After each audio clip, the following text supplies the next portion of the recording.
This is exactly right.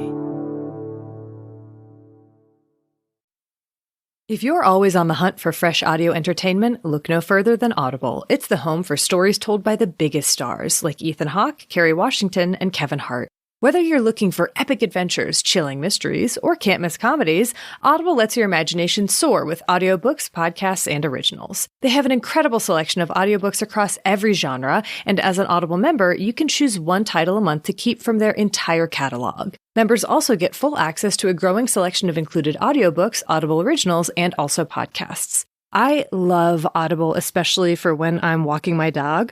Right now, I'm listening to The 5 Wounds, and it's such a fantastic audiobook. Let Audible help you discover new ways to laugh, be inspired, or be entertained. New members can try it free for 30 days. Visit audible.com/thispodcast or text this podcast to 500-500. That's audible.com/thispodcast or text this podcast to 500-500 to try Audible free for 30 days. audible.com/thispodcast. Hey, I'm Cassie DePeckle, the host of Wondery's podcast, Against the Odds.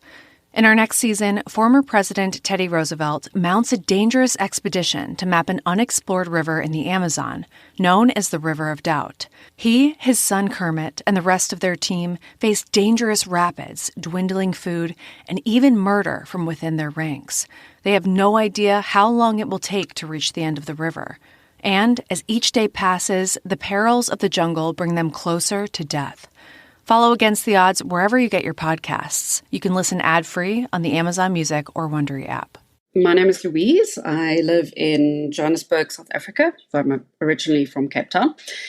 In roughly early 2004, I started having what seemed like I would blank out, basically. So I could be doing anything. I might be in the middle of a sentence and I would just kind of stop.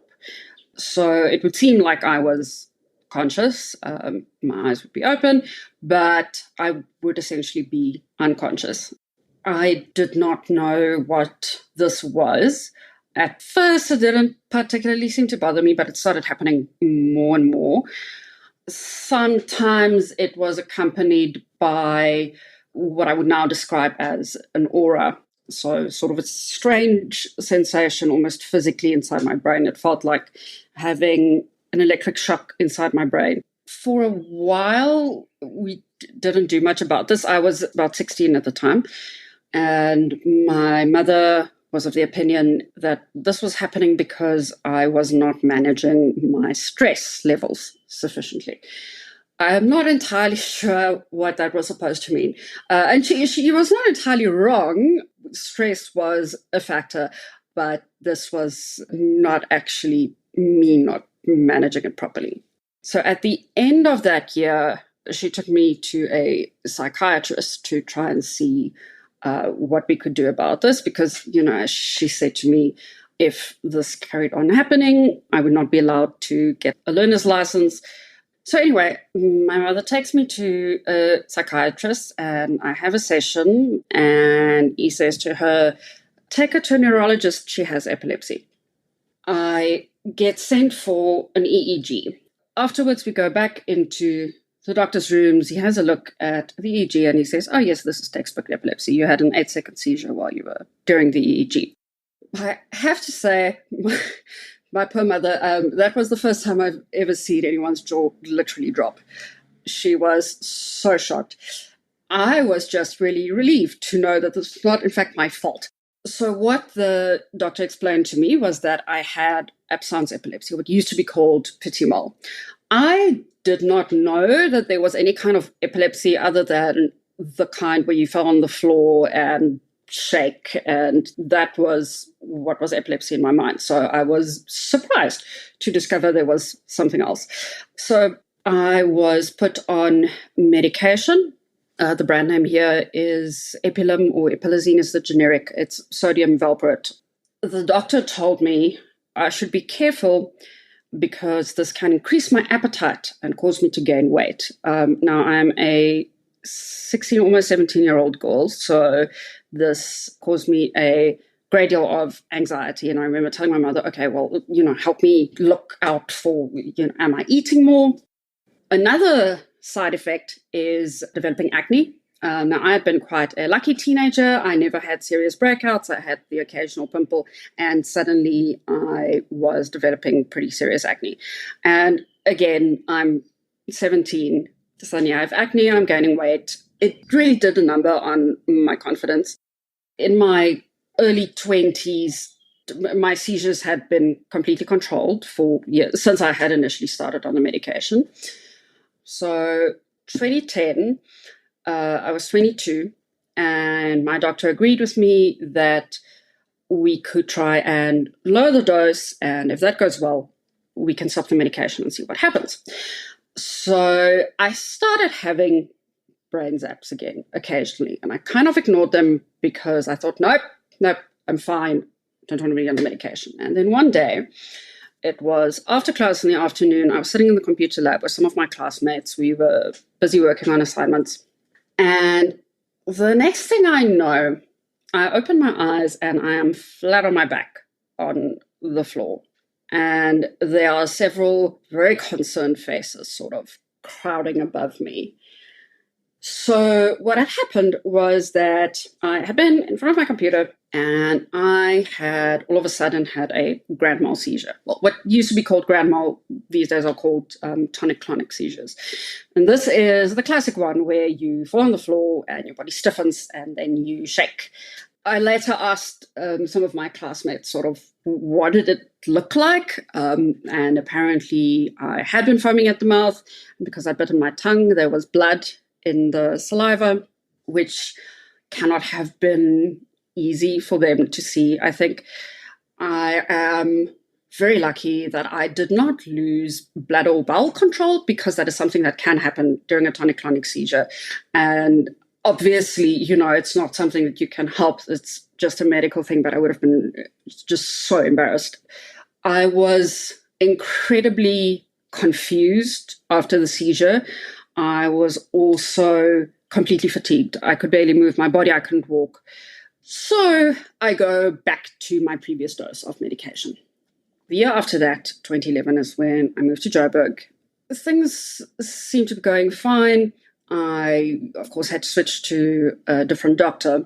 This is also the first time that I find out that you're not supposed to get pregnant while you are on Valproate, because it has a potential to be teratogenic, which, none of my previous doctors had told me this. I am a young woman of reproductive age. I'm someone who can get pregnant, and no one bothered to tell me this. So I was quite upset. Fast forward to 2016, November, I am freelancing at an ad agency. I'm doing proofreading for them. I'm sitting in front of the computer, and suddenly I open my eyes and I'm lying flat on my back on the floor. And there are several really anxious faces crowded over me. And I've just had another grand mal seizure. Again, I'm very confused. I can barely move my limbs. These are people I don't know. I've only been there for a week. And on my first day, I accidentally got locked in the toilets. So I'm already known for that. But no, I'm no longer the girl who got stuck in the toilets. I'm the girl who had a seizure in the office. So that's fine. So not long after that, I go and see my neurologist. This is the first time in several months that he's had a good look at me. And he says, okay, you have lost a very large amount of weight. Your body is metabolizing your medication too quickly. That is why you had a seizure.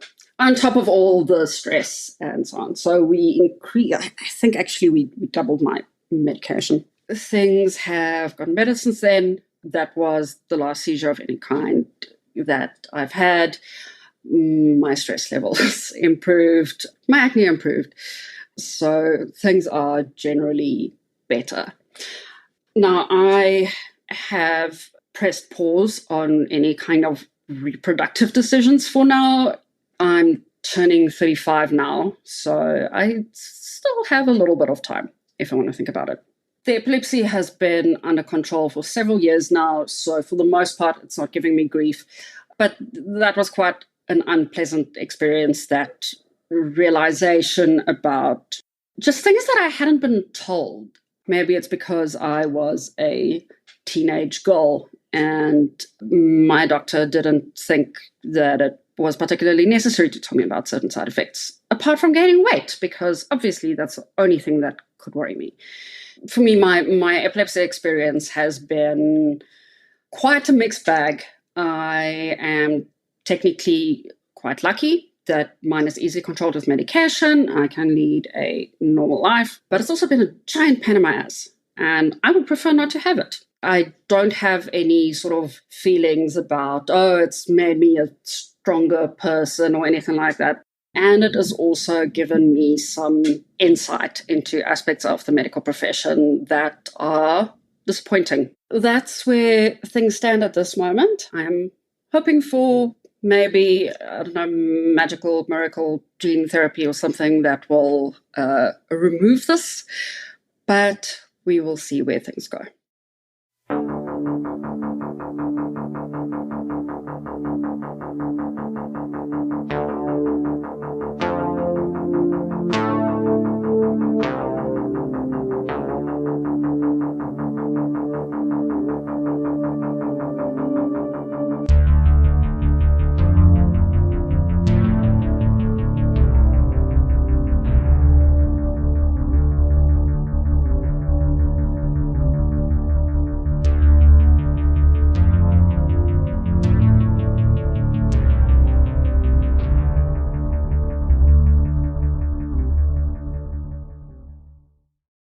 Thank you so much, Louise, for sharing your story with us. Yeah, thank you so much for sharing that. Hi, I'm Erin Welsh. And I'm Erin Allman-Updike. And this podcast will kill you. And today it's a very big topic. We're talking about epilepsy. It's the biggest topic that we've covered in a very long time. Do we say that every single episode? Yes. Is it true this time? Yes. It is absolutely true. Yeah. Yeah, this is going to be a long but chock full of information and questions episode. I can already tell. And Erin, you and I talked about this. It was an interesting and difficult balance to strike between too much detail and not enough detail. Yeah, it was. It was a difficult episode to kind of piece together for me, and I know you said the same. So we'll just see how we did. Yeah. But first, we all know what time it is. Is it quarantine time? It's quarantine time. What are we drinking this week? We're drinking the Clonic Tonic. We are. This is one of my favorite names, and we were inspired by a listener who sent in a very similar suggestion. So thank you, Robin. Yep. And the Clonic Tonic is a very simple drink. It is simply Campari and tonic water and a slice of orange. And I love this because I think it's actually surprisingly adaptable to a non-alcoholic cocktail because there are bitter non-alcoholic liqueurs or whatever, for lack of a better word, that seem to really take the place of Campari. And one of them that I've tried that's delicious is Ghia. But anyway, there are options out there. So it's a simple recipe, but we will post it for both the Quarantini as well as the Placebo-Rita on our website, thispodcastwillkillyou.com, as well as on all of our social media channels. On our website, since we're still at the beginning of the season, let us tell you about what you can find there. It's fantastic. It's thispodcastwillkillyou.com. We've got sources from every one of our episodes. We've got transcripts of those episodes as well. We've got links to our merch, which is fantastic. We've got a Goodreads list. We've got a link to our bookshop.org affiliate account. We've got Bloodmobile, our music. We've got, there's probably more. Our Patreon, it's there. Check it out.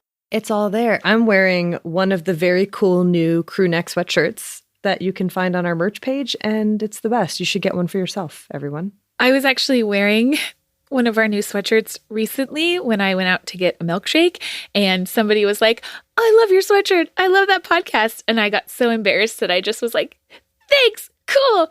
And then I started talking to my dog again. That's amazing.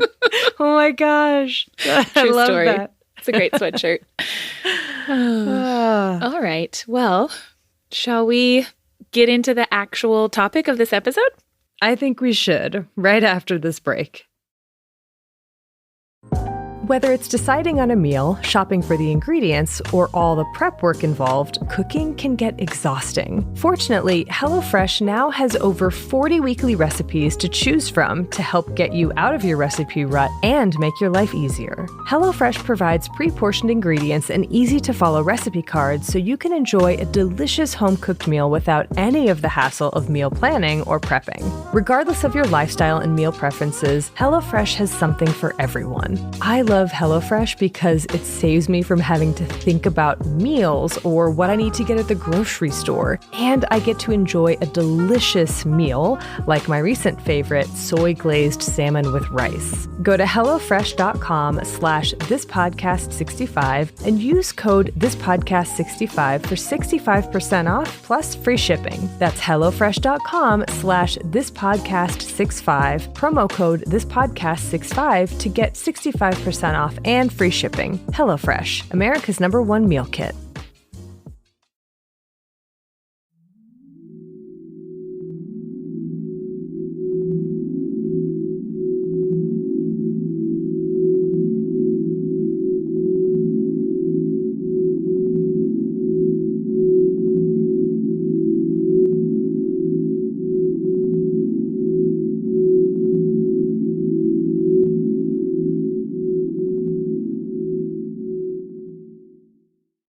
We said it at the top, and I do feel like we say almost every episode these days, what a huge topic we're dealing with. And it's usually true, although we probably also usually exaggerate.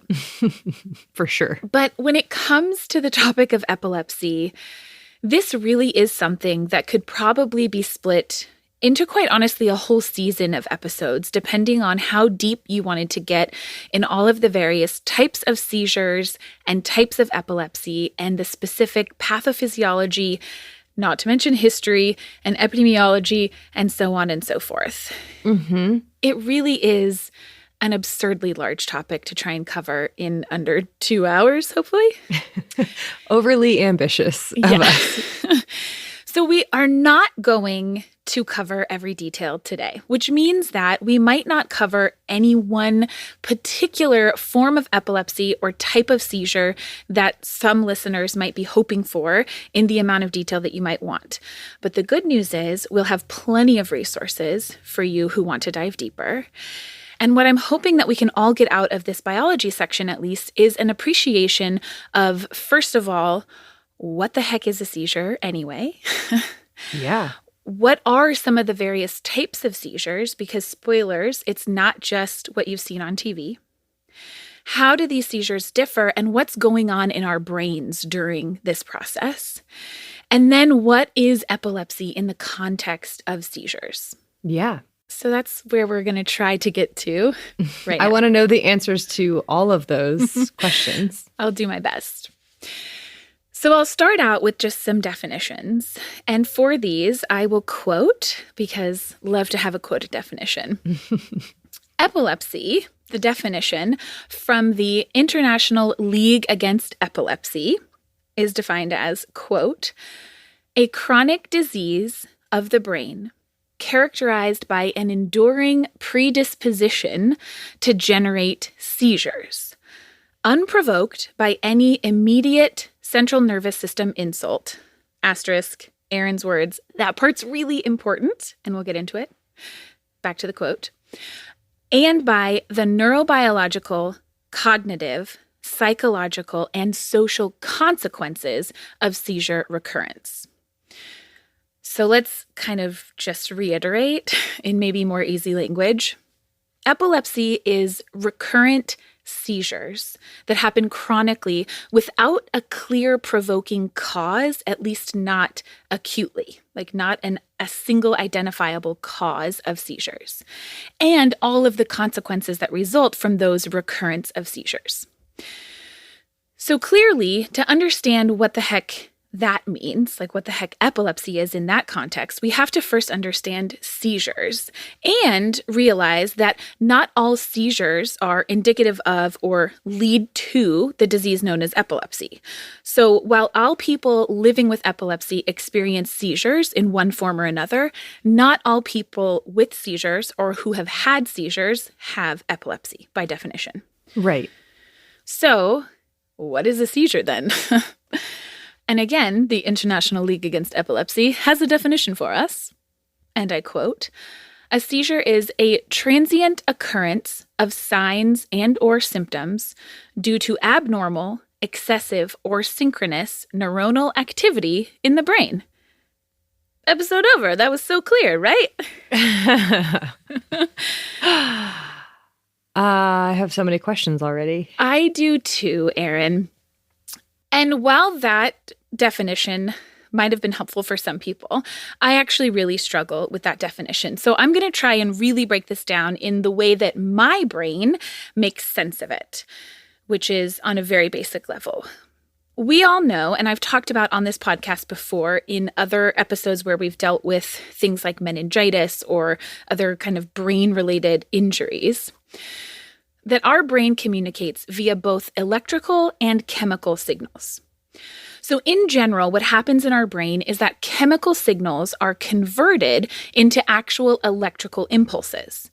And that is what is transmitting information to allow us to do literally everything, like blink, breathe, talk, wave, type, etc.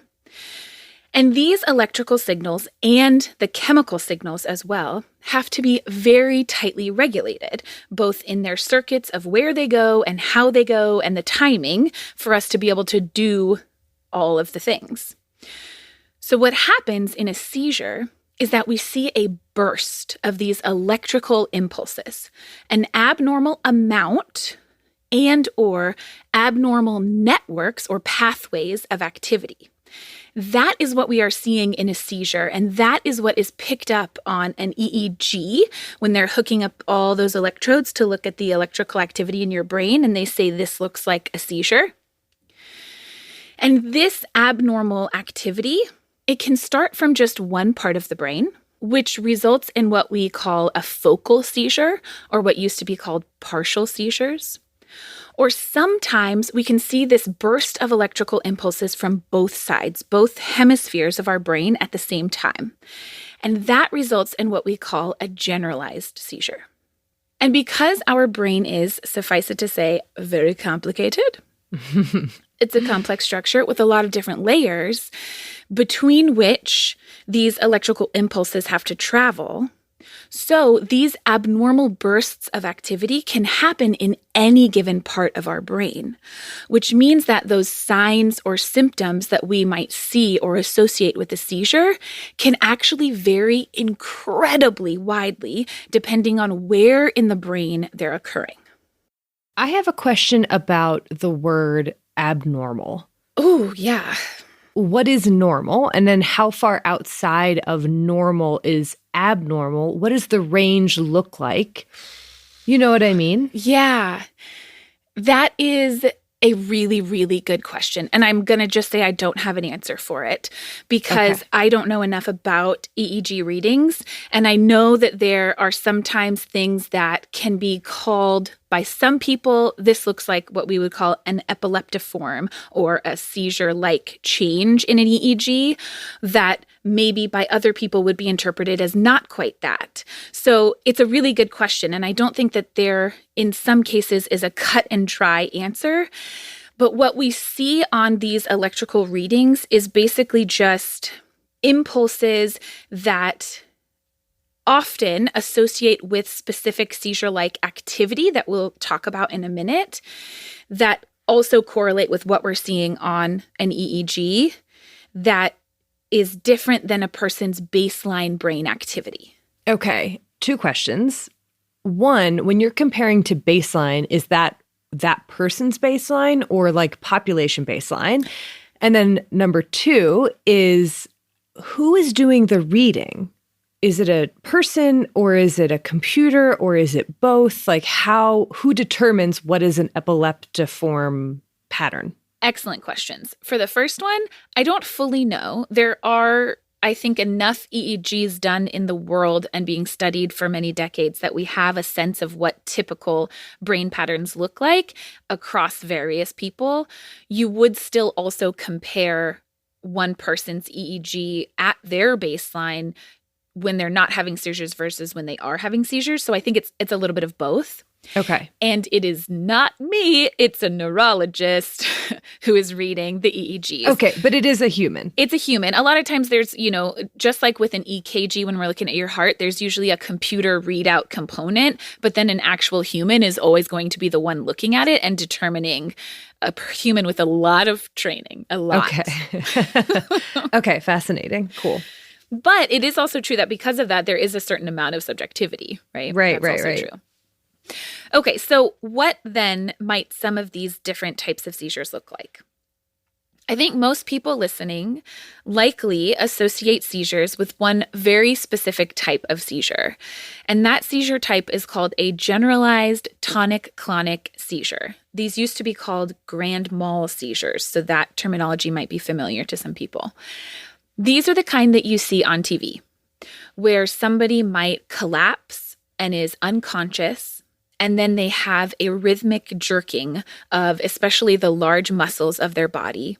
They'll be kind of rigid and then have muscle convulsions. They might bite their tongue during this process. They might have loss of bladder or bowel function because of autonomic nervous system involvement.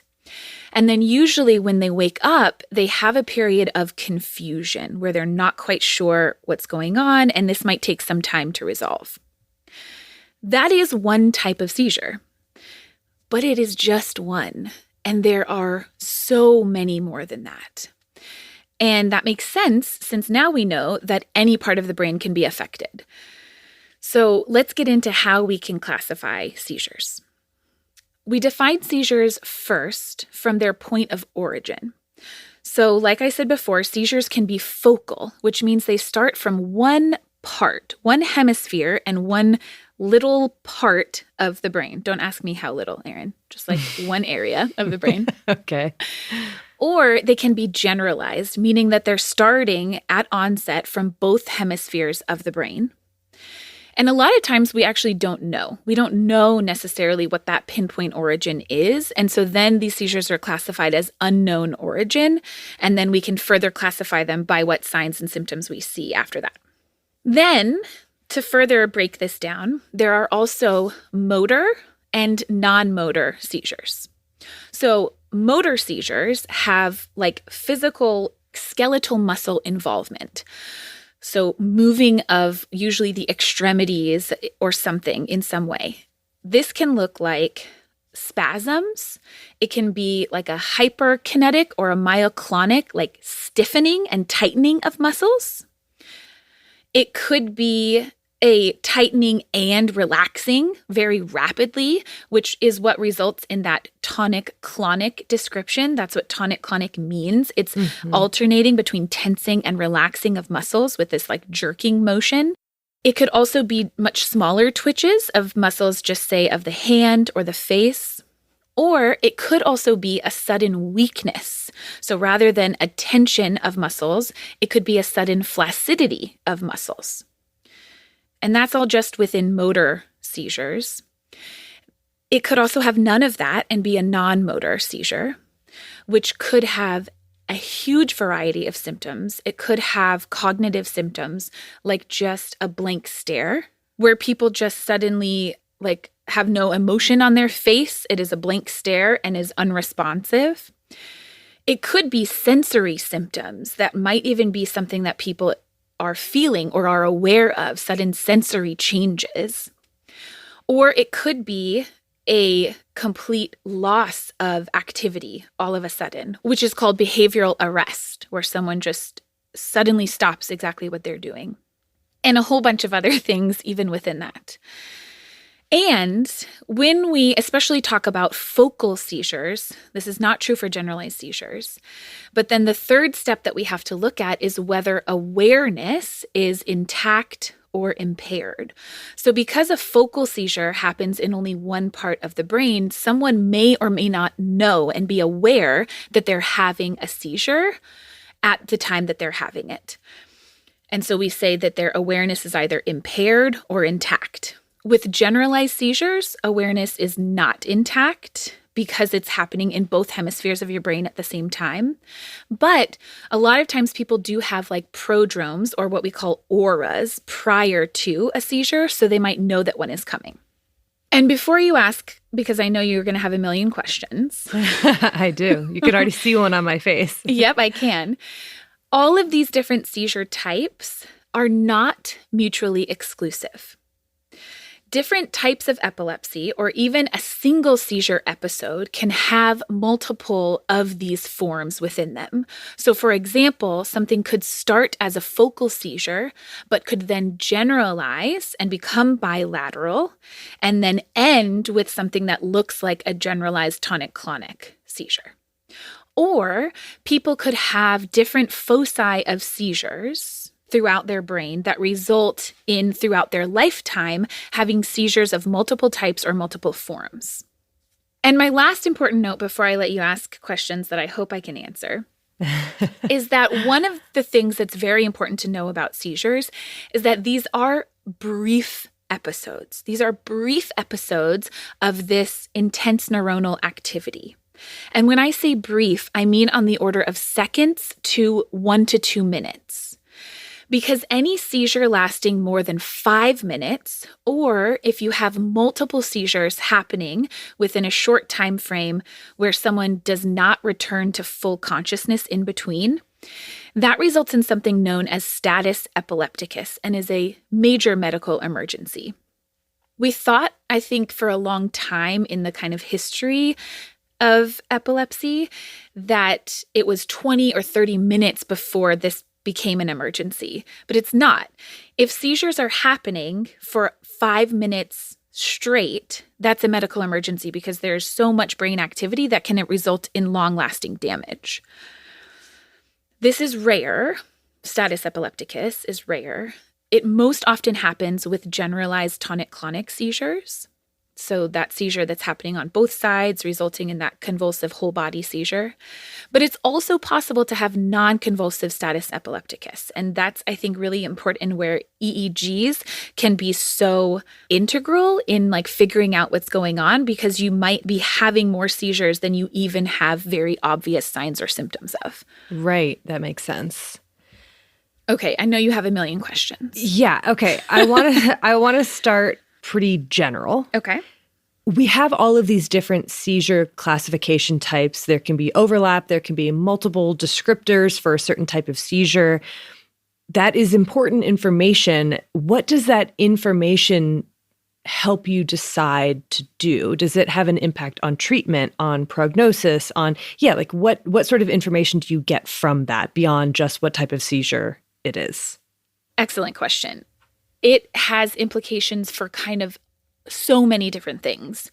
So, for example, especially when it comes to focal seizures, if we can identify that a seizure is coming from one specific focus, then there are potentially treatment options that might be very targeted. Let's say that a seizure is emanating from a particular area of the brain where there is a tumor. That's something that we're going to be more easily able potentially to target and to treat directly. It also does affect what medications might be used, and I don't have a lot of details on that because there are so many different anti-epileptic medications and anti-seizure medications, but there are different ones that have maybe been shown to be more beneficial in certain types of seizures than other types of seizures. So it's important to note and be able to kind of identify what type of seizure to be able to pick the best medication. And then when you have, say, focal seizures, whether there's an impairment of awareness or not, that also is going to be important for not only just a person's general life, but also determining if it's safe for them to be doing activities like driving, etc. Okay, that makes sense. Yeah, so there's kind of a lot of layers of why it's important, not just medications, but also additional treatments that might be available, and just kind of determining what somebody's prognosis might be and things like that as well. Okay. My other question is about something that you mentioned, and that is the damage that can result from status epilepticus. But I also wanted to know, first of all, how does that damage occur? Mm-hmm. And does that damage happen in people who, for instance, have epilepsy, not status epilepticus, but repeated seizures throughout their life? Yeah, absolutely. Excellent question.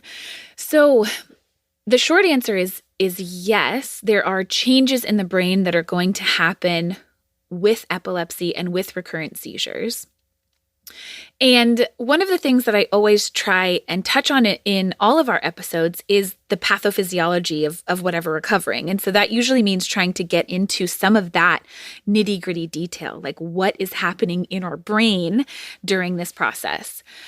When it comes to epilepsy, it's really difficult to get super into the nitty-gritty details, not just because I'm not a neurologist, but also because the underlying brain changes that can lead to epilepsy, to these recurrence of seizures, are manyfold. There's a lot of different potential changes in the brain that can result in epilepsy. So then it makes the specific details of what's causing seizures also really varied. And so it's hard to kind of generalize it, but I'm going to try. So the leading hypothesis is that when it comes to epilepsy, when it comes to recurrent unprovoked seizures, what happens is that you end up with an imbalance of excitatory and inhibitory currents at its most basic form. And we've talked on this podcast before about how in our brain, we have neurotransmitters and electrical signals that are promoting action, like bend your arm, and we have pathways in our brain that are inhibiting action, like unbend your arm, right? Or stop bending. And there's a lot of different neurotransmitters and ions and receptors that are involved in all of this complex signaling and converting these excitatory and inhibitory signals into that electricity, right? So epilepsy arises when those signals are malfunctioning, but that can happen through any of those particular pathways, through changes in ion channels, through changes in the concentration of neurotransmitters, from changes in receptors in our brain. And there's some hypothesis that part of the recurrence of seizures in epilepsy is due to inflammation that happens during this seizure process. And it might be that inflammation as well plays a really big role in the kind of perpetuation of epilepsy and seizures.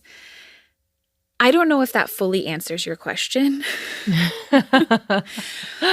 But the truth is that it's because seizures can occur from so many different possible sources, it can also result in so many different changes in the brain, both changes in things like our ion channels or the concentration of neurotransmitters. It can result in changes of the structural cells, the glial cells within our brain. It can also result in changes in the actual connectivity of our neural networks themselves when you have seizures and when you have recurrent seizures. So any and all of the above are possible. Does having one seizure make you more likely to have a second seizure? That's a good question. I don't think that we can 100% say yes or 100% say no. There are a lot of ways that you can have a seizure that you may never have a seizure again.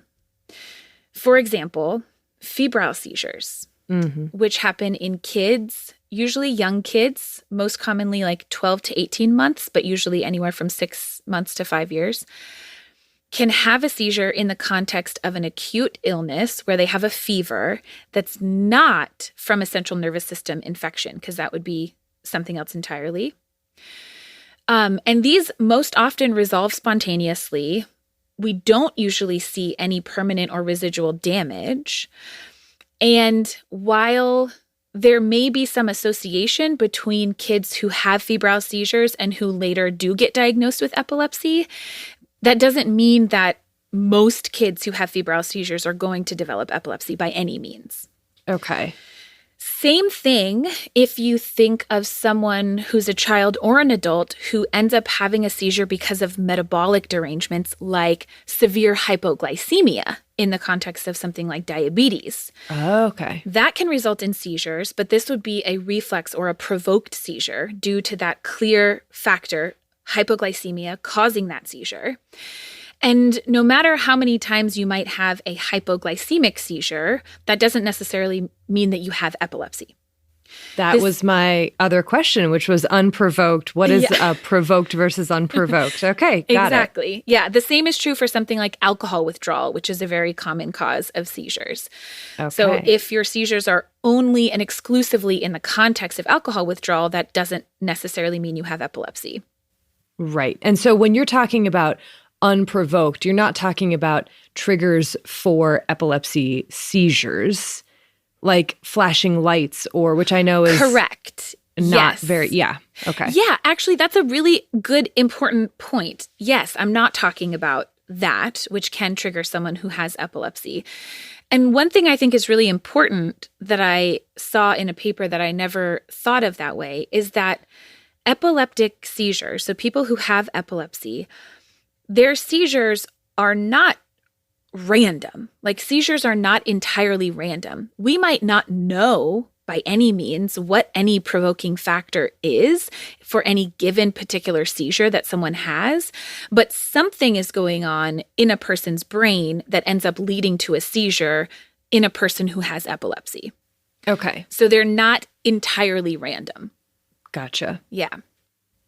That's honestly most of what I have for the kind of biology of seizures and of epilepsy. Okay, so then I do have more questions. Great. I was going to talk about treatment, but I want to know if you have any more questions first. So you went through a bunch of different types of seizures. Mm-hmm. Epilepsy also comes in many different forms. It does. What are some of those forms? Yeah. So, and I will say that the terminology surrounding epilepsy, much like the terminology surrounding seizures themselves, has changed a lot in recent years. Mm-hmm. I'm going to talk about the most current terminology that we have. So in general, today, epilepsy is classified as either genetic, meaning predominantly arising from an identifiable genetic cause, be that a single mutation or multiples, or structural or metabolic, which means it's caused initially at least by something like, say, a stroke or a trauma, like a traumatic brain injury, or a tumor, in the case of structural, or even a malformation of the brain itself, which might be congenital, or various metabolic syndromes that might lead to seizures, which can also be genetic, so it gets a little confusing, or instigated by something like a meningitis or an encephalitis that later leads to recurrent seizures. And then if we can't pinpoint any of those, then an epilepsy would be classified as unknown. And a really big proportion of epilepsy, and I don't have an exact number on this, is actually unknown origin. So we don't always know what the instigating factor was. Okay. And then what about different types of epilepsy? Yeah, I know. I mean, this one is hard, I think, because I think it was more common in the past to separate out very specific forms of epilepsy.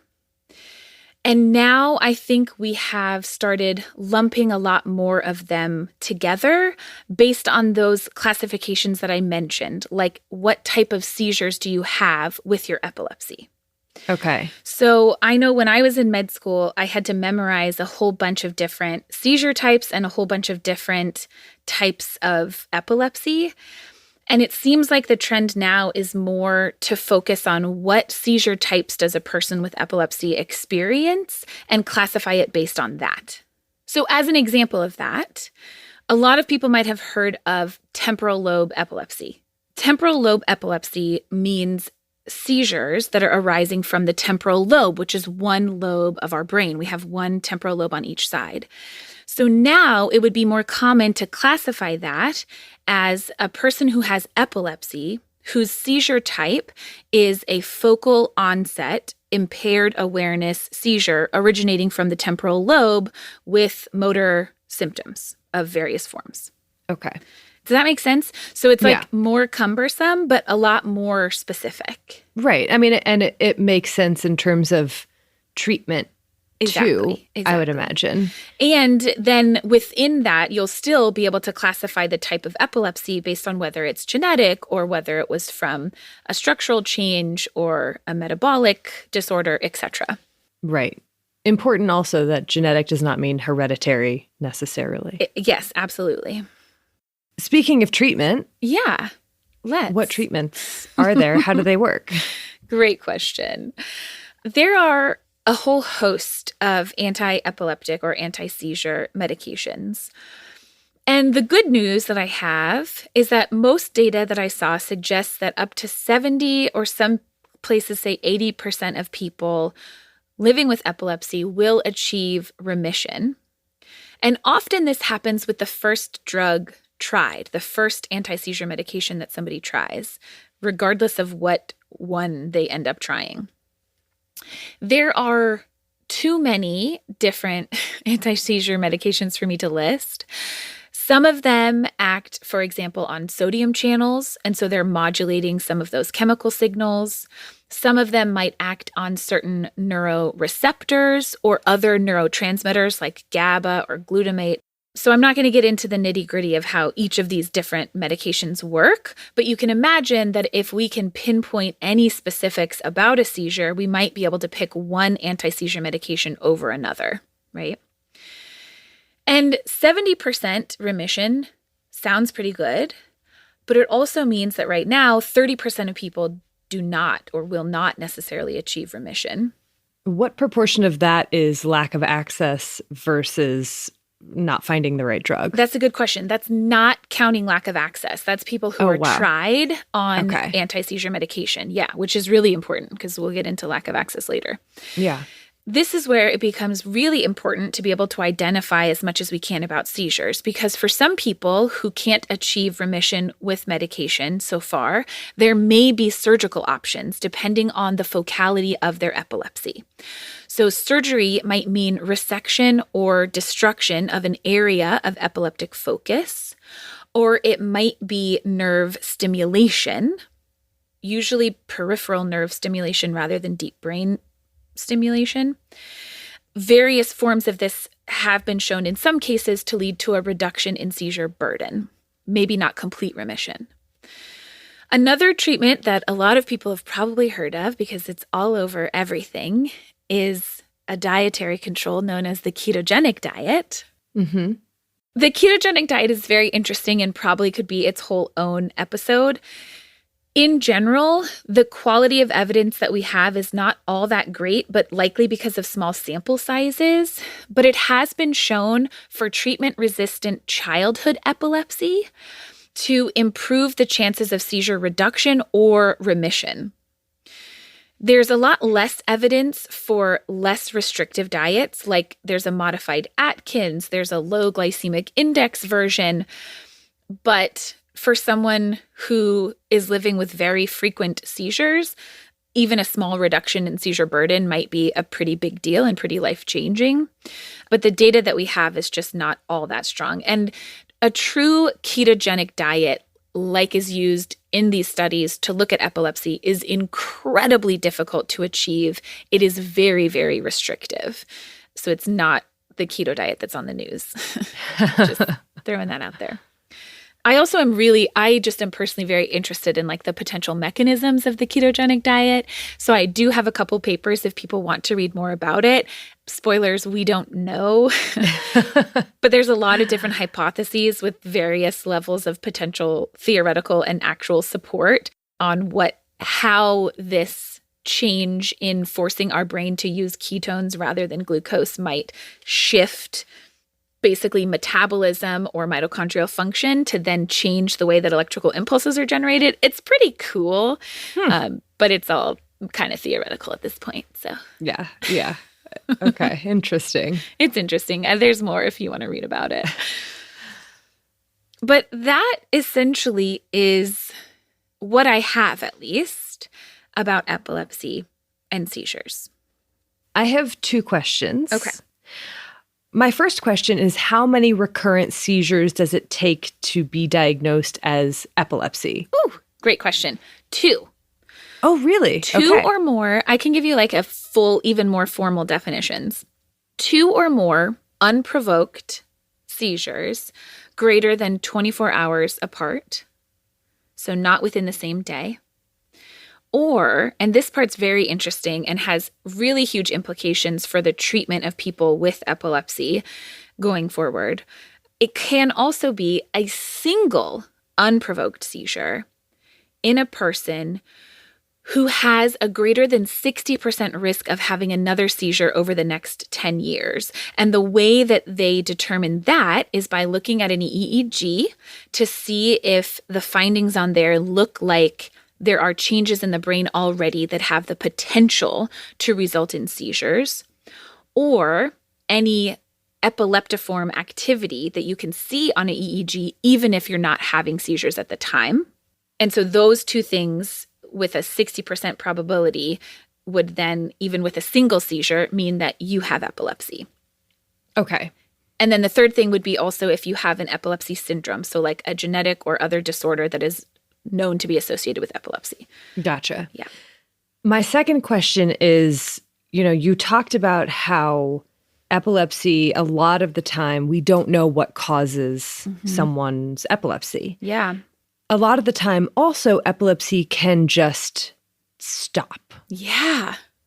Why? How? Yeah. When does that happen? Under what circumstances? How often? Yeah. If I had those answers, Erin. It is more common, I believe, with childhood epilepsies that they may resolve over time. Why? I don't know. And beyond that, it's just a really good and interesting question. Some people, and maybe it could also be related to if there is an instigating factor, let's say a meningitis infection or a traumatic brain injury, something that changes the brain enough that you have this chance of recurrent seizures, or you've had 2 seizures greater than 24 hours apart, so you meet this definition for epilepsy, but over time, maybe your brain remodels itself enough to then no longer have this epileptiform activity. Then you can, yes, resolve your epilepsy. That's fascinating. Yeah, and that's also part of the change in the definition of epilepsy that happened relatively recently, is that it can be a disease that is also resolved. Okay. Also, a temporary chronic disease. Yeah. Well, and also something that is classified as a disease and not a disorder. And that was a very intentional change when they kind of updated these definitions, which I think is very interesting. So, Erin, that was a lot. It was. And also probably not enough. Yep.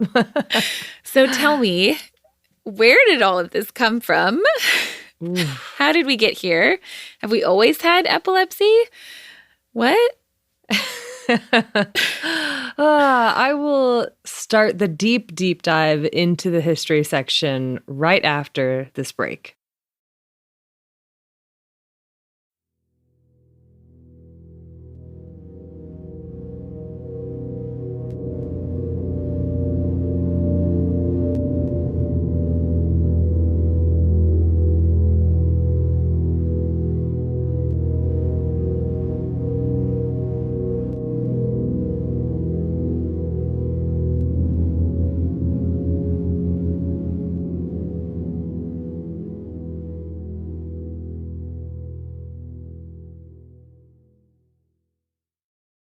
Quote, "A history of epilepsy seems a premature, perhaps even a doubtful enterprise. There is no unanimity about the range of the concept of epilepsy, and the nature of the disease is as yet obscure." End quote. Wow. So the end, huh? The end. Yeah. I borrowed this quote from a book called The Falling Sickness by Ausse Tempkin, considered to be the authority on the history of epilepsy in the Western world. These words mark the very beginning of the first edition of this book, published back in 1945. And when 26 years later, the author revised and published a second edition, there they stayed right at the beginning. And I think they were even in the fourth edition, published in the mid-90s. Oh, no. Yeah, because when that fourth edition came out in 1994, they remained just as true as they were in 1945. Wow. And now in 2023, I feel like there's still an accurate description of the mystery that surrounds epilepsy. So that's why I thought it was the perfect way to start the history section. Great. Even though we've come a tremendously long way in our understanding and treatment of epilepsy since those words were first written, as the biology section just demonstrated, there are still so very many unanswered questions. But having unanswered questions isn't a bad thing, necessarily. Look at the nature of those questions and how specific they are. That alone, I think, shows incredible progress in our knowledge of epilepsy. And that progress, along with the historical social perceptions of epilepsy, is what I want to talk about today, particularly in the Western world, since that's where most of the sources that I found concentrated on. When did humans first recognize epilepsy? How did the meaning of this condition shift over time? What did people think caused epilepsy, and how did they treat it? This is a massive topic, like we keep saying. And I'm going to try my best, but there are parts that I simply won't get to or won't go into in great depth. And like we keep saying, the good news is that we will give you plenty of material to read on if you are still curious. Always. Always. The other challenge, or maybe not necessarily challenge, but something that I want to note, is that the definition of epilepsy has changed substantially throughout history. And even at any one given point in time, you would probably get a dozen different answers if you asked a dozen different people what epilepsy was. In ancient times and into the Middle Ages and the Renaissance, epilepsy, seizure, attack, convulsion, many different words or terms were all used interchangeably. So while today we think of epilepsy as a chronic condition, in the past it could have meant that, or it could have meant an isolated seizure. So keep that in mind. I usually try in these history sections to talk a bit about the evolutionary origins of whatever topic we're covering. But I decided not to attempt that for epilepsy for several reasons. There is still so much unknown about its pathophysiology. You can't even really say it's pathophysiology since there are so many different types of seizures, each with different histories and causes and triggers. And so I felt that a discussion of each of those evolutionary histories would probably have been more confusing than enlightening. I will go so far as to say that it's likely that humans have experienced epilepsy for as long as we've been human, and probably long before that. And instead, I'll start with the very first observations of epilepsy, which come from the ancient world.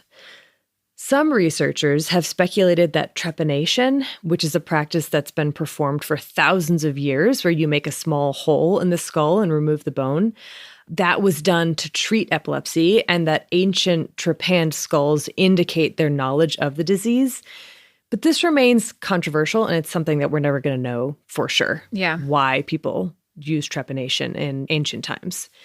The earliest written description of epilepsy comes from Mesopotamia around 2500 BCE in an ancient Sumerian text describing, quote, a person whose neck turns left, whose hands and feet are tense and eyes wide open, froth flowing from the mouth and consciousness being lost, which pretty well describes a focal unaware tonic seizure. This condition was called antisubu and was thought to be related to the hand of Sin, the god of the moon. And already we have our first theme in the history of epilepsy, a theme that kind of, I think, overshadows most any other theme that I would call attention to.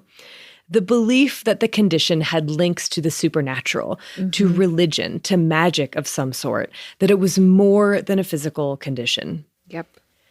As we'll see, this gave epilepsy a whole host of different meanings, some positive, like, oh, you are prophetic or you're a chosen genius, and some, most negative, like it being a sign that you're possessed by an evil demon or spirit. I feel like that is the one that I think of the most when you think of like historical associations with epilepsy or seizures. Yep, for sure. Yeah. And we'll get into all of it. But a big part of this theme is that these beliefs about the supernatural cause of epilepsy were in continuous conflict for much of history with scientists or physicians who believed that there was a physical, biological explanation for what was happening. Sometimes superstition dominated popular thought, and other times science. This dichotomy is an oversimplification. It's much more nuanced than how I'm presenting it, but I wanted to point it out because it shapes the prevailing perception and treatment of epilepsy over the next several thousand years, give or take. For instance, in one of the Hippocratic texts written around 400 BCE, it is said that the seat of the disease is in the brain. It's a hereditary condition, and that an excess of phlegm in the blood is what leads to seizures. It's always the phlegm. It's always the phlegm, and that's part of the humoral theory of disease. In this text, called On the Sacred Disease, the author also argues against the labeling of epilepsy as a divine disease. Quote, I am about to discuss the disease called sacred. It is not, in my opinion, any more divine or sacred than any other diseases, but has a natural cause, and its supposed divine origin is due to men's inexperience and to their wonder at its peculiar character.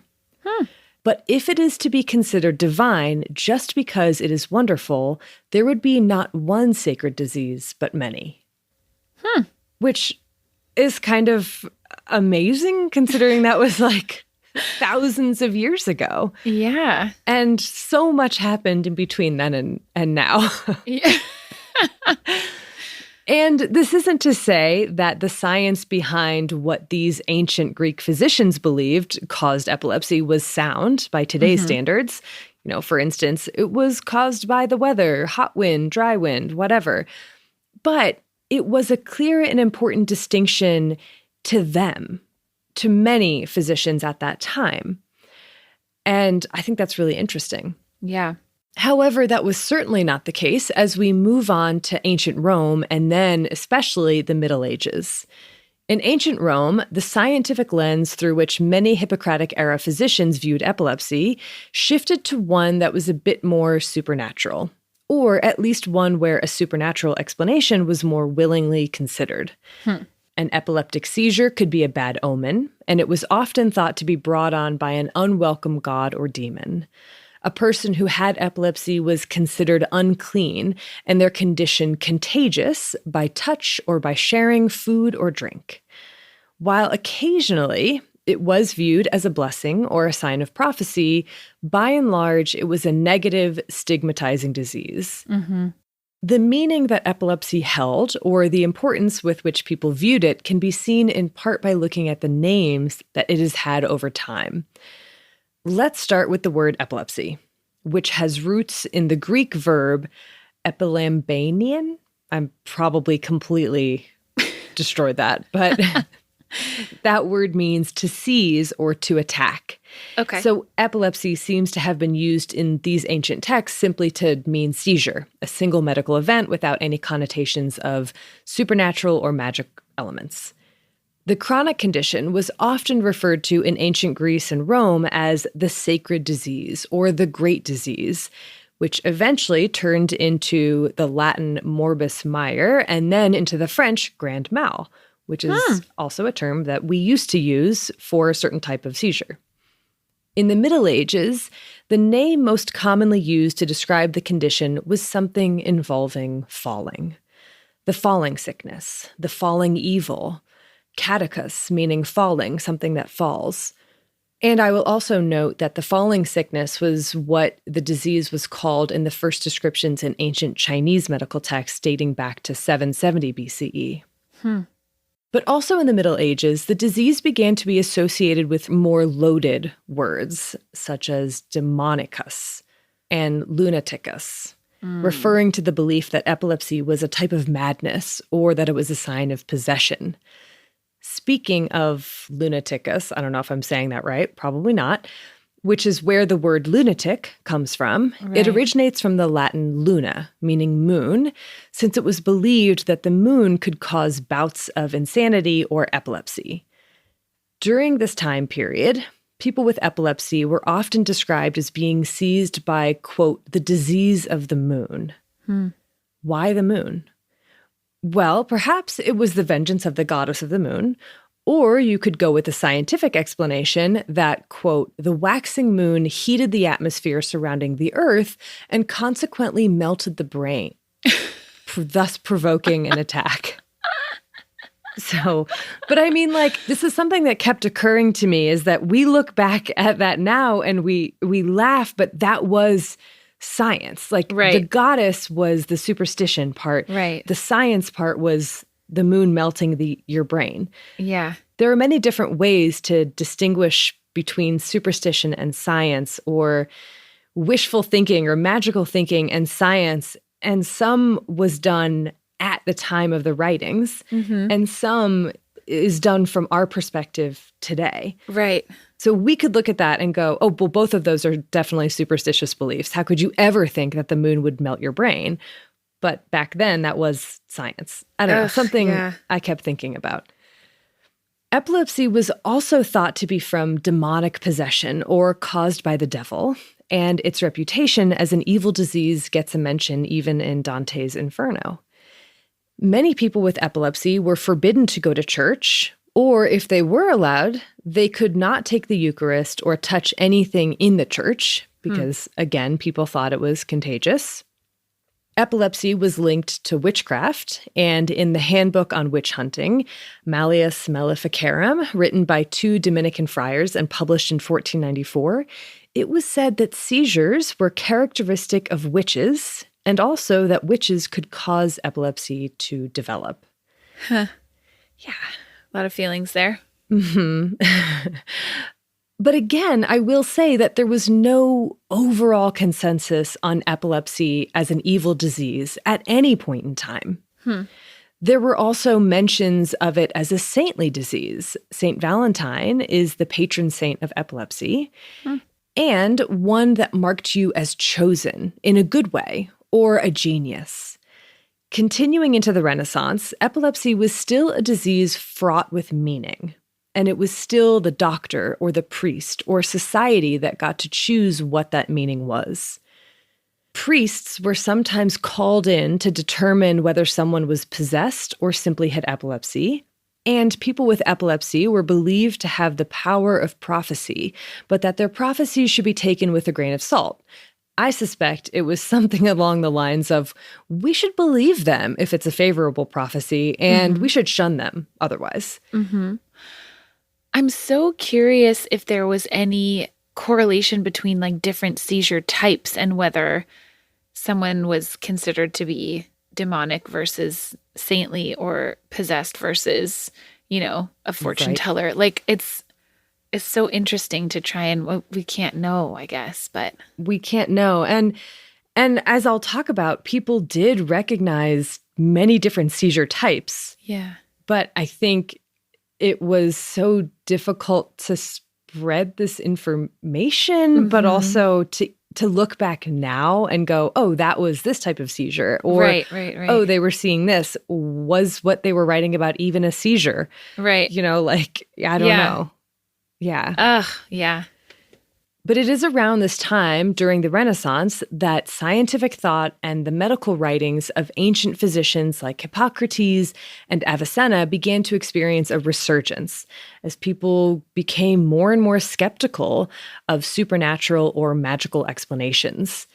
And this led to epilepsy being viewed and researched with more of a medical lens rather than solely with a moral one.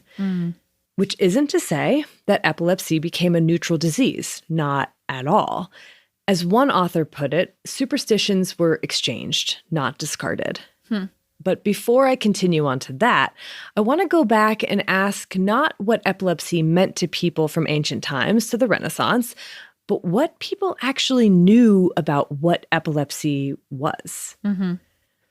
As I'm sure you'll talk more about, Erin, epilepsy in its many forms is incredibly prevalent.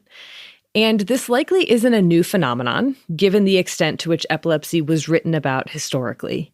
Even some of the oldest descriptions of epilepsy that we have talk about different forms of the condition, variations in seizure appearance and duration, and they do a pretty good job of recognizing patterns in its epidemiology. For instance, although descriptions of seizures vary, the common features among them include fall to the ground, unconsciousness, insensibility to pain, and no recollection of the attack upon regaining consciousness. They observed that epilepsy most often occurred early in life, especially during teething, and that it was uncommon for it to first show up after 20 years of age.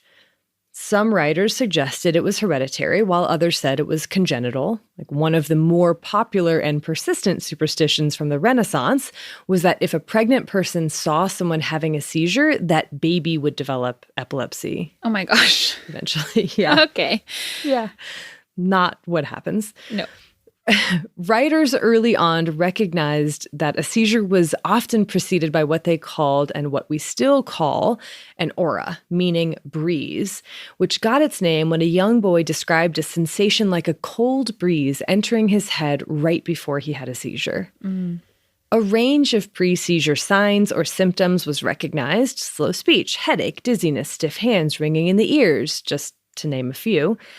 And beginning in the Middle Ages, major divisions in epilepsy began to be made, often associated with where it was thought to originate in the body, which I think is interesting, knowing that that's how we characterize a lot of seizures types as well, is like where it originates in the brain. In the brain, yeah. Yeah. This was in the body. So for instance, there was epilepsy, which was the condition that originated in the head. And then analepsy, the form arising from the stomach.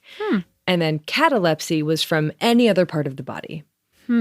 Epilepsy was also linked to hysteria, when the seizures were thought to originate in the uterus. And eclampsia was also thought to be a special form of epilepsy arising from a pregnant uterus. Yeah, I mean, that's interesting because that is still just it's not epilepsy, but yeah. Yeah. But it's a seizure. Yeah, that's really interesting. Yeah. And then divisions were made more along the lines of major versus minor.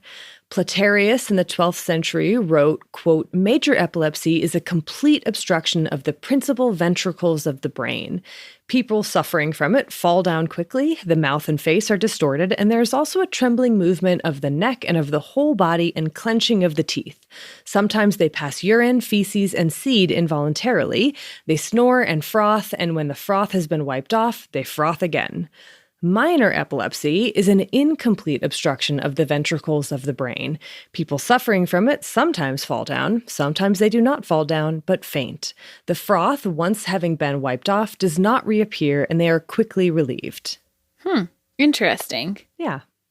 Although physicians from the Renaissance largely echoed what the preceding generations had written about epilepsy, particularly ancient Greek physicians, they did make one important observation that broadened the concept of the condition: that epilepsy or seizures could result as a complication from another illness, such as smallpox or scurvy or measles, or the newly emerging syphilis.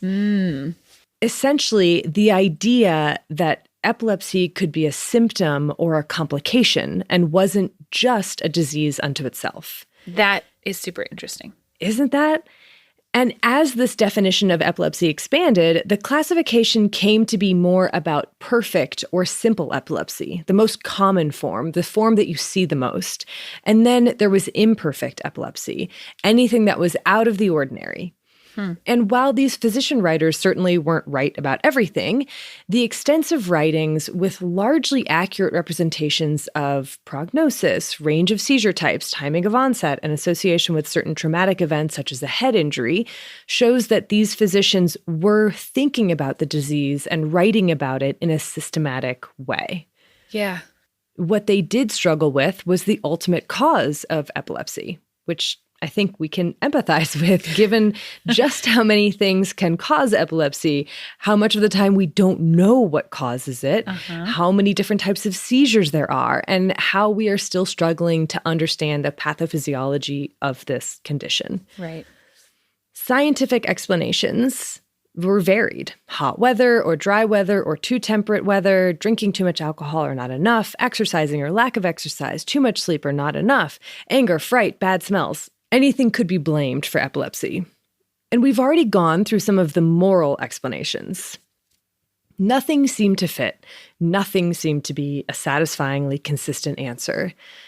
And so is it any wonder, really, that we have 1,000,001 explanations for epilepsy from these times? And for every one of those explanations, we have at least 10 cures. Our favorite. And that also makes complete sense, given that epilepsy can sometimes resolve on its own, like we talked about. Medications can work differently from person to person and from type to type, and it can take a long time, even today, to see whether a medication for epilepsy is actually effective. I don't know, though, if I have ever seen as extensive a list of cures and treatments for any illness as I have for epilepsy. Ooh. I loved this quote from neurologist Edward Sievking in 1861. Quote, "There is scarcely a substance in the world capable of passing through the gullet of man that has not at one time or another enjoyed the reputation of being an anti-epileptic." End quote. That's really funny. I feel like that's honestly like still true sometimes. Right? And I won't go through this absolutely massive list because I eventually just stopped writing them down. I was like, I can't, Yeah. this is all of my notes now. And it would be an entire episode. But I did want to go through a variety of them.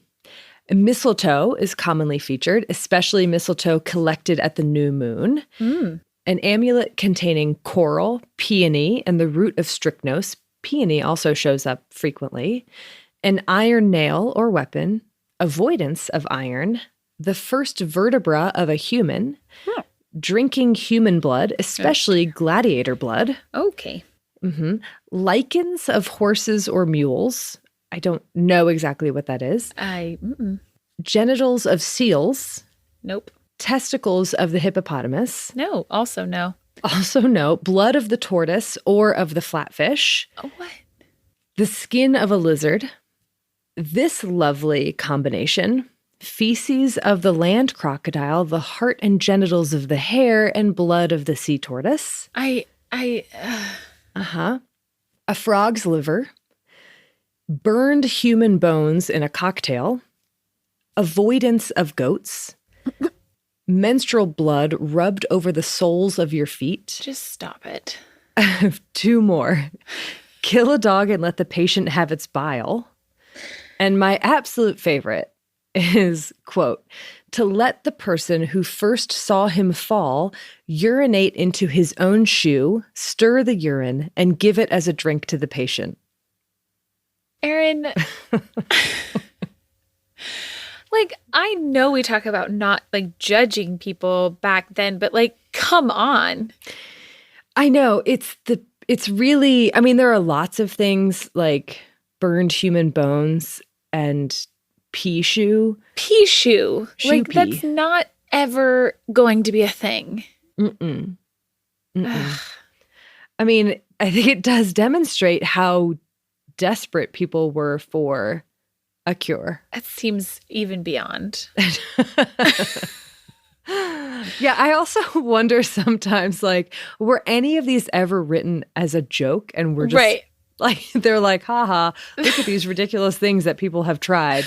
And it's not no one actually has ever done any of these. That's what that one feels like, quite honestly. It feels like what you tell like your little brother to do, you know? Yes. And then you're like, I didn't mean for you to actually do it, dude. Yeah.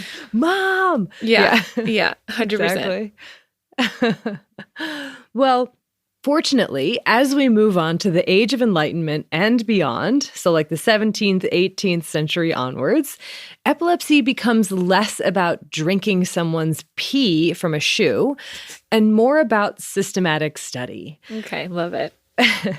One thing that helped tremendously with this was the rise in anatomical dissections, which I think we've talked about before, for hundreds of years prior had been viewed as sacrilegious. Mm-hmm.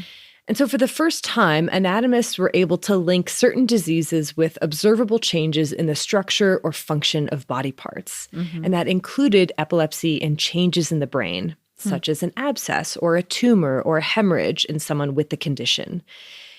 And the rise of statistics had its own role to play, something that we've talked about in several other episodes of the podcast. In the case of epilepsy, institutions were created to house and care for people with the disease, since it was believed that they could or should not live independently. And these institutions were viewed as opportunities to collect medical data for statistical purposes, which did lead to advancements in understanding the hereditary nature of some forms, characterizing the age of onset, patterns and seizure triggers, incidence of certain forms, and also rejecting some of the long-held beliefs, like the phase of the moon affected the likelihood of a seizure. Mm-hmm. But they were 18th and 19th century institutions nonetheless, and likely pretty miserable places to be forced to live.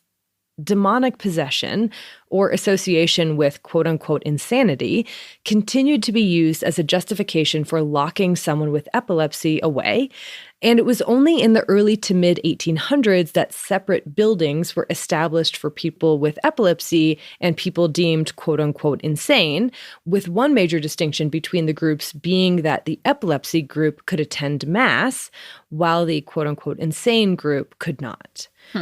Clearly, the stigmatization of epilepsy didn't lessen over time. It just changed in flavor, despite the many medical advancements made throughout the 1800s. Sure, some completely unsupported ideas about the underlying cause of epilepsy gained traction, specifically that masturbation led to epilepsy, with some doctors recommending circumcision or even castration or clitoridectomy to literally no effect. Yeah. Oh, gosh. But overall, the rise of experimental observational science and the specialization of medical branches like neurology led to tremendous progress in our understanding of seizures and epilepsy. What had been previously divided into two main groups, idiopathic epilepsy originating in the brain and sympathetic epilepsy originating anywhere else, soon became more and more complex, with terminology developed to describe different types of seizures like grand mal, petit mal, and absence. The physiology of nerves and reflexes began to be uncovered, and that helped to better understand why seizures looked like they did. And experiments altering blood flow to and from the brain showed how unconsciousness or convulsions could result from the duration or intensity of blockage. Slowly but surely, scientists were chipping away at the mystery that was epilepsy, and finding that with every question answered, 10 more sprung up in its place. Inevitably. But the questions were becoming more targeted, more detailed, revealing just how quickly progress was being made, due in large part to the rejection of superstitious thinking, the need for scientific claims to be supported by observational or experimental data, and a tendency to look at everything with a healthy dose of skepticism, including the teachings of the ancient Greek physicians, which previously had been taken more or less as gospel. Perhaps the biggest turning point in the history of epilepsy during this time came with the invention of the human EEG, electroencephalogram, by Hans Berger in 1929, I'm not gonna this could be its own episode, really. It could be. Maybe someday. But what it did for epilepsy was allowed physicians to diagnose a type of seizure or epilepsy without actually having to observe the person having a seizure. Mm-hmm. Researchers, especially Frederick Andrews Gibbs, Erna Lenhart Gibbs, and William Lennox, described 3 major types of clinical seizures using EEG patterns: petit mal, grand mal, and psychomotor seizures. We all call these different things today. Mm-hmm. And this last one, psychomotor seizures, or in today's terms, focal seizures arising from the temporal lobe. Prior to this, most of the people experiencing one of these seizures were labeled as hysterical. And the application of EEG to animal models also really opened up the world of epilepsy, making it very clear that we desperately needed to revamp our classification system. And so, in 1964, the International League Against Epilepsy proposed a new classification system, which has since been continually revised and refined, with big changes occurring every few decades. And I kind of love that it's constantly changing, because it's like, hey, let's reconsider. Maybe we should change this word or that word. Maybe there's that's how progress is made. I love it. Cellular and molecular advancements have also vastly improved our understanding of the underlying pathophysiology of seizures and have shown some promise for novel therapies. The late 1800s and into the 1900s also saw innovation in effective treatments for epilepsy, beginning with potassium bromide in the late 1800s, phenobarbital in the early 1900s, phenytoin or dilantin in the 1930s, trimethadione, carbamazepine, primidone, sodium valproate. The list goes on and on and on. And it's still growing constantly all the time, and I'm sure you'll talk about some more that are on the horizon. And then there was non-pharmaceutical treatments that were also successfully applied, including vagus nerve stimulation and some surgical procedures.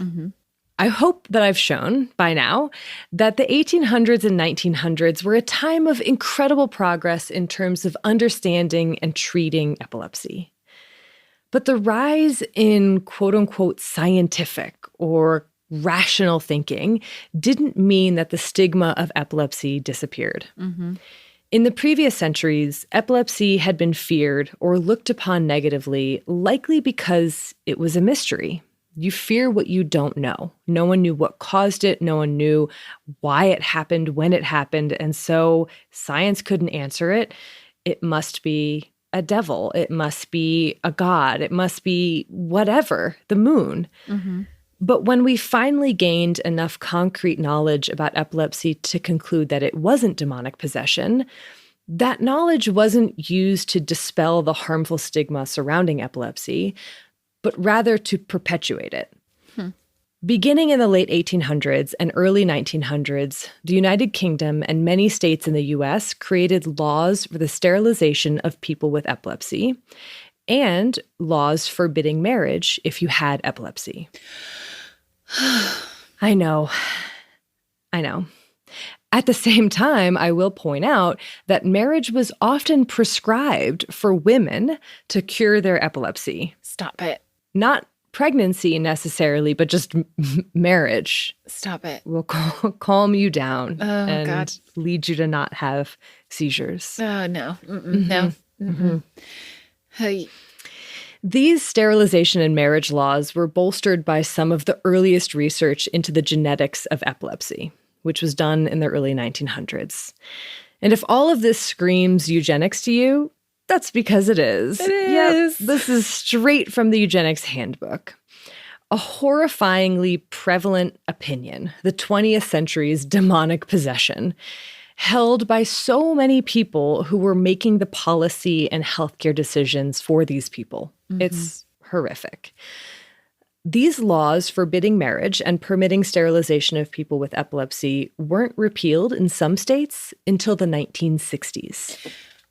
I somehow knew that you were going to say the 1960s even. Ugh.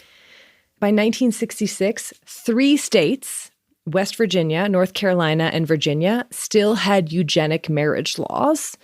And 13 states still had eugenic sterilization laws against people with epilepsy. Oh, 13 dear. states. The last law was repealed only in 1980. Oh, no. Uh-huh. Only in 1970, in the UK, was a law prohibiting people with epilepsy from marrying repealed. And in the US, up until the 1970s, it was legal to deny people who had seizures into public spaces like restaurants, theaters, recreational centers, and so on. And even though we now have laws in much of the world prohibiting such discrimination, that doesn't mean that it's not done, nor does it mean that stigma disappeared overnight. In fact, people with epilepsy today often report feelings of stigma and the negative impact it has on overall quality of life, which I'm guessing you might talk more about. The story of epilepsy is huge. And it's so much more than how we learned this or that, how the EEG came to be, how we decided that this seizure was different than this seizure. It's a story about the meaning that diseases can hold, how science can be manipulated to perpetuate discrimination, and how there's never an end to the questions we ask. Speaking of questions, Erin, where do we stand with epilepsy today? Oh, I can't wait to tell you right after this short break.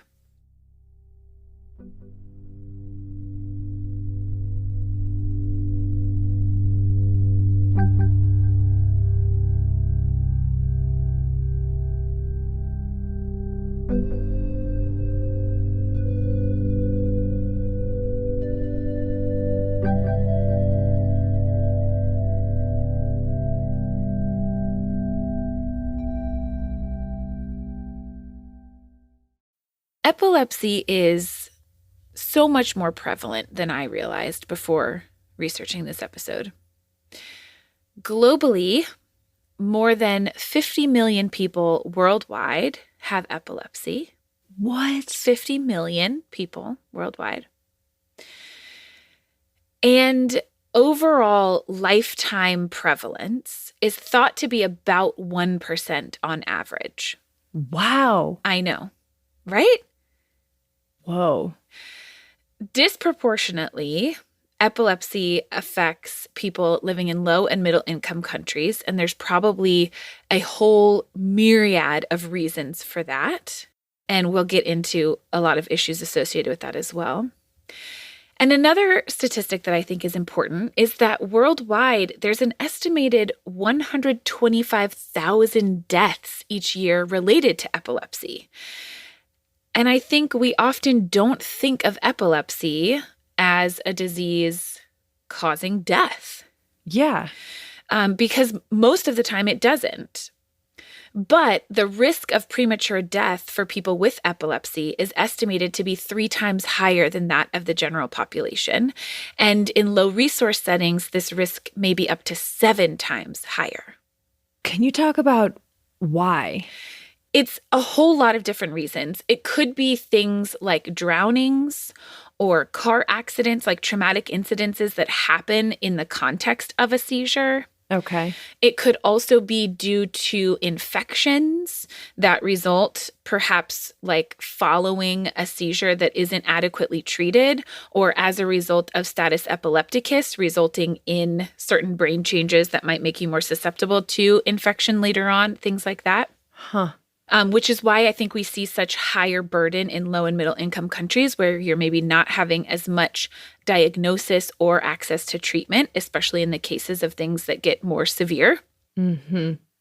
We can look at the statistics for epilepsy both in terms of adults versus children, as well as by different seizure type or different epilepsy type.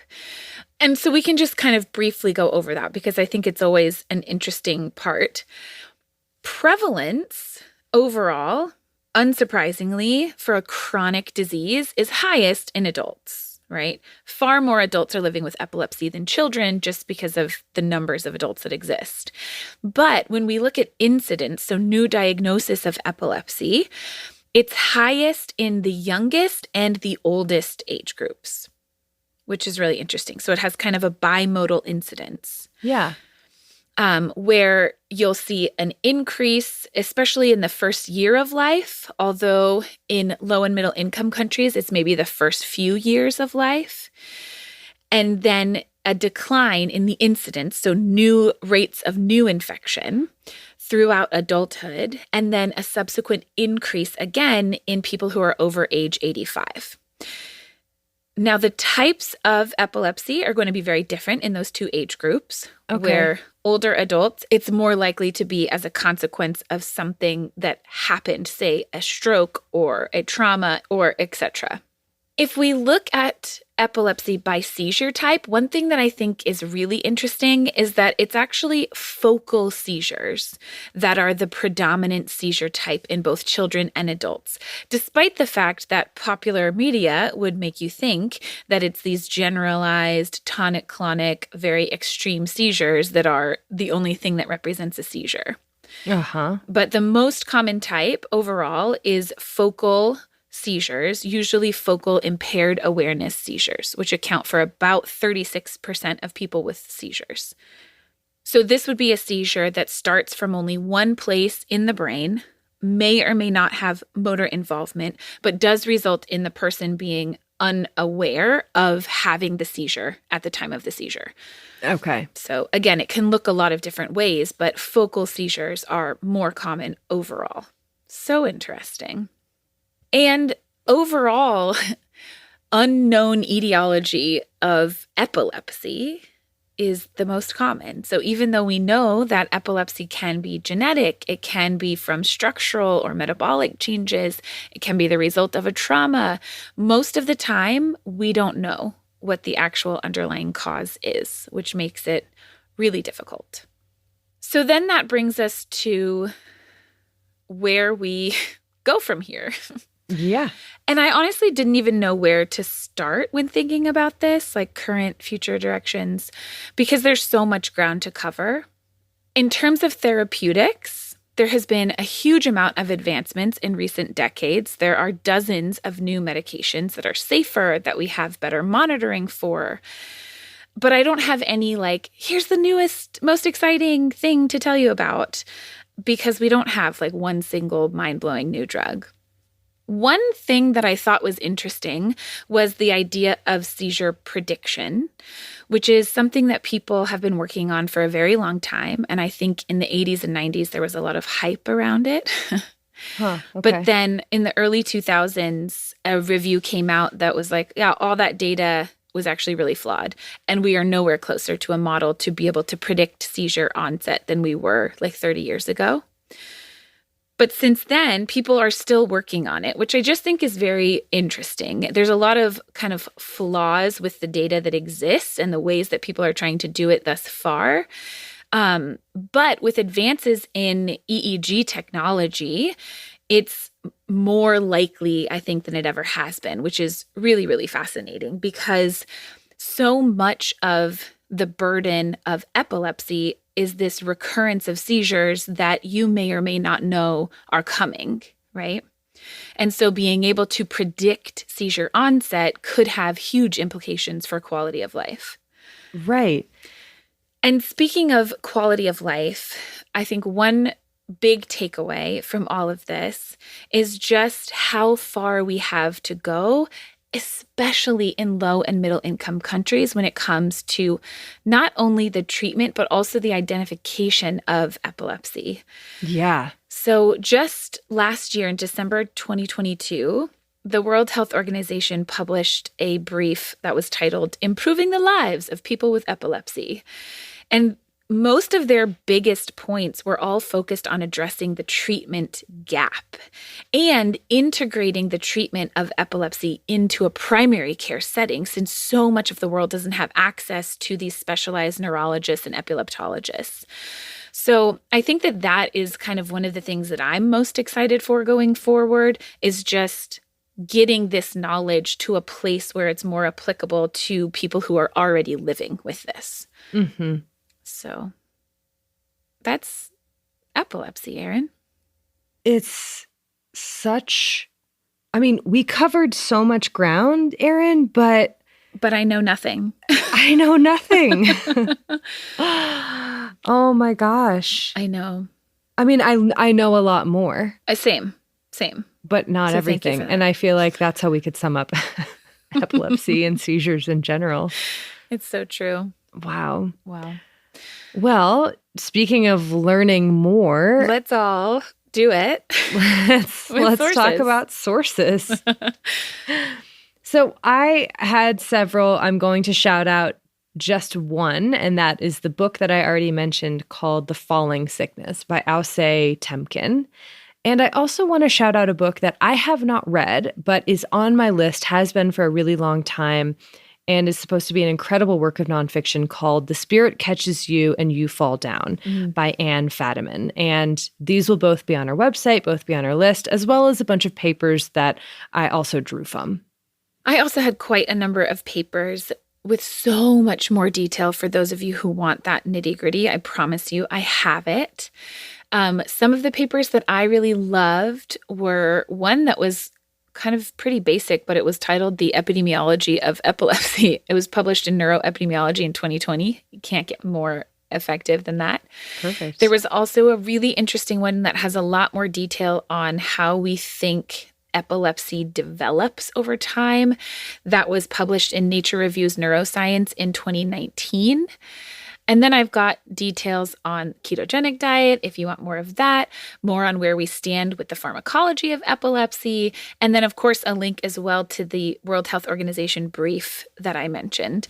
All of these are on our website, thispodcastwillkillyou.com, under the episodes tab, along with the sources from every other one of our episodes. Thank you again to Louise for being willing to share your story with us and with everyone. Thank you also to Liana Squilacci for help with our audio mixing for this episode. And thank you to Bloodmobile for providing the music for this episode and all of our episodes. And thank you to Exactly Right Network.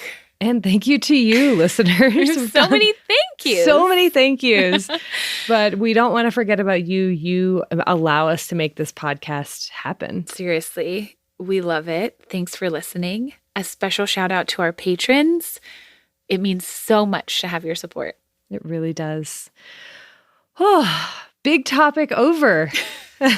We're done for the season. We're done for the season. Just kidding. Okay, everyone. Well, we'll be back in a couple weeks with a new episode. Until then, wash your hands. You filthy animals.